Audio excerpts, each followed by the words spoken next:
Hi, this is Vivian Vande Velde. Welcome to my reading of Ghost of a Hanged Man.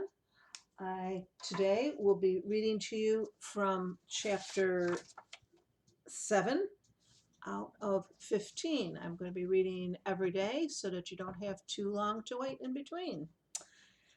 Chapter 7 is called Annabelle's Turn. Well, that was certainly worth a penny, Annabelle said cheerfully, little ghoul that she could be. May I have a penny for my reading now? She asked me. Hoping to improve the mood, I gave her a penny, which she handed to Xandra. Xandra gathered up the cards and looked through them. This is you, she said much more quietly, much less sure of herself than before. The card was, once again, the Page of Cups. Why can't I be a queen? Annabelle asked as Xandra shuffled. You're too young. Children are pages, and I picked cups for both of you because cups stand for water, and that's all there is in this town. The instant she said it, she looked like she wished she could take it back, as though she were still afraid we'd blamed a town's misfortune on her and her people. She dealt out 10 cards. Annabelle got 5 picture cards, too, but only 1 sword. Hanged Man, I pointed out, in case Annabelle hadn't noticed. She didn't say anything, but stuck her tongue out at me behind Xandra's back. This is a very good star, Xandra said, skipping over the first and going straight to the second. This is the Hermit, which means you'll meet someone who will guide you. Annabelle can't be sidetracked that easily. What's this one mean? She asked, backing up one. The High Priestess, Xandra shook her head. Hard to say. She's silence and mystery, a hidden future shaped by hidden influences. This one is death, Annabelle interrupted, sounding suddenly scared. The card showed a skeleton riding a horse. It means change, Xander stated firmly. Just like the Hanged Man, Annabelle's mouth twitched nervously.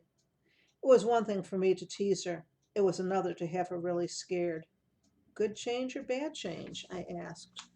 But apparently that wasn't a good question because Xandra looked away before answering once again. Hard to say. She took a deep breath. This 5 of cups isn't bad, she continued. It means loss. Do you see these 3 spilled cups?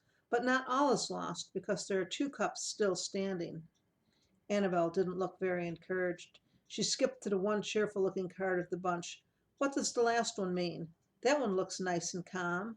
It was a man gazing out from a castle tower, looking fat and rich. But it's reversed, Xandra said softly. It means being ruled by others. Just then the door flew open and all 3 of us jumped, but it was only Pa, wet and muddy. He grinned to see us. Pa, this is Xandra, Annabelle announced, her fear forgotten already. She was telling our fortunes. Xandra was hurriedly gathering up her cards. Was she? Pa said. I knew he didn't believe in that sort of thing, but he was too polite to say so. Tell Pa's fortune, Annabelle said. No, I don't think so. Xandra's hands were shaking as she tried to align the cards, and she dropped them back on the desk and had to start over.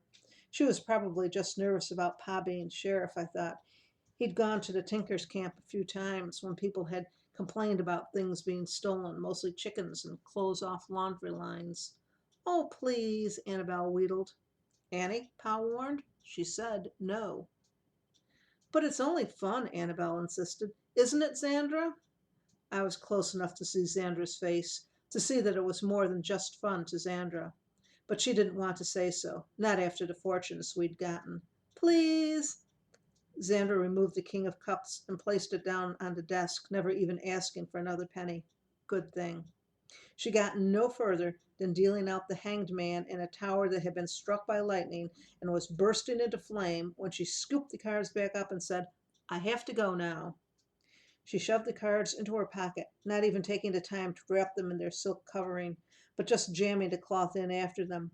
Then, tightening her shawl around her, she ran outside, even though it was still raining. Pa looked after her, then turned to us. Was it something I said? He asked. Hard to say, I answered. I hope you enjoyed chapter 7 of Ghost of a Hanged Man. Tune in tomorrow because I assume that we will still be told to stay in our houses and to stay socially distant from each other. I hope you're doing well. I hope that you stay safe and that you remember to be kind. Thanks. Bye bye.